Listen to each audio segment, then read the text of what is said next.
आज हम अपने ग्रह की संसाधनों और मानवता की भविष्य के बारे में बात करेंगे। कई लोग मानते हैं कि संसाधन प्रकृति के मुफ्त उपहार हैं, पर क्या ये कहानी इतनी सीधी है? सबसे पहले समझते हैं कि संसाधन असल में है क्या। ये सिर्फ कोई भौतिक चीज नहीं है। खास बात यह है कि संसाधन सिर्फ मिलते नहीं, बनाए जाते हैं। वे मानवीय गतिविधियों का ही एक काम है। ये डायग्राम दिखाता है कि कैसे इंसान टेक्नोलॉजी के जरिए प्राकृतिक चीजों को उपयोगी संसाधनों में बदलता है। तो इन संसाधनों को कैसे बांटा जाता है? इसकी शुरुआत होती है दो मुख्य प्रकारों से, प्राकृतिक और मानवीय।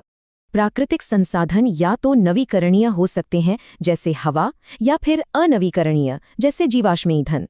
यहाँ देखिए संसाधनों का पूरा वर्गीकरण। यह दिखाता है कि हमारा जीवन कितने जटिल तौर पर इन पर निर्भर है। लेकिन संसाधनों को मुफ्त का उपहार मानने की सोच ने उनके अंधाधुंध इस्तेमाल को बढ़ावा दिया है। इससे तीन बड़ी समस्याएं खड़ी हो गई हैं: संसाधनों की कमी, बढ़ती असमानता और गंभीर पर्यावरणीय संकट। इस बढ़ते संकट की वजह से एक बहुत बड़ा मोड़ आया। साल था 1992। पहली बार दुनिया के नेता इन गंभीर वैश्विक समस्याओं पर बात करने के लिए रियो अर्थ समिट में एक साथ आए।